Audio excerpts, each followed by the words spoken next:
I had lived in that HOA community for 3 years, and from the first month, I knew there was one woman who made everyone's life miserable. Her name was Marjorie, though everyone called her Karen behind her back, sometimes even to her face. She walked around like the neighborhood sheriff, clipboard in hand, barking orders and snapping pictures of people's lawns, mailboxes, and driveways. My Jeep was her obsession. She hated that I parked it in my own driveway instead of inside the garage. She claimed it was an eyesore, even though half the community drove trucks and SUVs. But my Jeep was different. It had tinted windows, reinforced doors, and equipment inside that wasn't for public eyes. You see, by day, I was an ordinary homeowner. By night, and sometimes even during daylight hours, I worked with a specialized police task force. My Jeep wasn't just transportation. It was a mobile surveillance unit, equipped with tracking gear, encrypted communications, and hidden compartments. Even my neighbors didn't know the full story. Karen, though, only saw something she could control. She slapped fines on me every week. She left sticky notes on my windshield. And when I put a heavy lock on my driveway gate, she saw it as a challenge.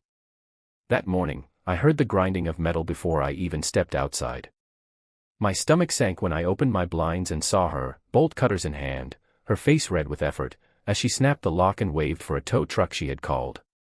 She was grinning like she had just won a war. I ran outside barefoot, shouting, "What the hell do you think you're doing?" Her voice dripped with arrogance. HOA policy. Your Jeep has been a nuisance for months. It's being removed. You cut my lock. I yelled. That's illegal. Illegal.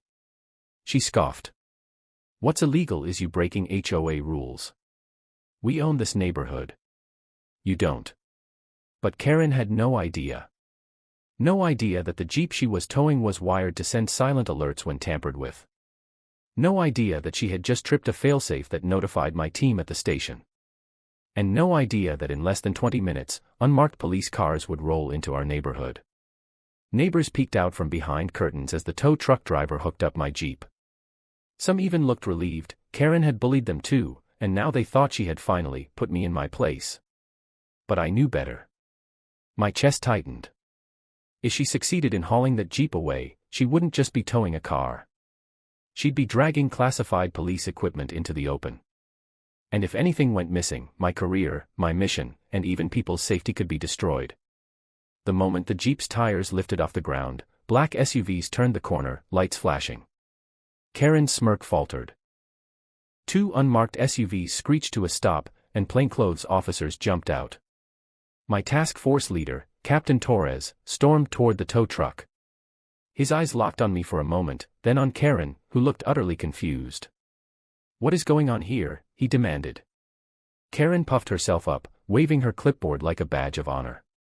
"This vehicle is in violation of HOA Code 14C, subsection 2. I've had enough complaints. It's being impounded." Impounded. Torres barked. "Ma'am, this isn't an HOA issue. This is police property." Karen blinked, her jaw dropping.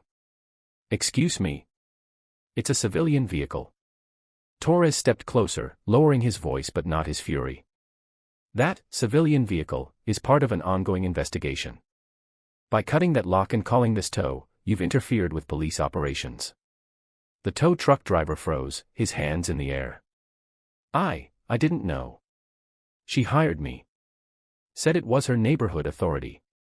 Karen stammered, her face paling. I didn't know it belonged to the police. You can't blame me for enforcing the rules." But the damage was done. Neighbors had gathered in small crowds now, whispers spreading like wildfire. The very woman who had terrorized them for years was standing exposed, shaking, with officers surrounding her. Torres turned to me. "You all right?" I nodded, though my fists were clenched. I tried to stop her. She cut my lock. She thought she was above the law. Karen's eyes flicked around, searching for sympathy, but all she found were angry stares. For years, she had bullied them into silence. Now, they saw her for what she was, reckless, power-drunk, and dangerous. The officers began questioning her, taking statements, while Torres pulled me aside. "We'll handle the Jeep. But listen, this could have gone bad. Real bad. If that equipment had been exposed. I know, I said quietly. But maybe this is what it took to stop her.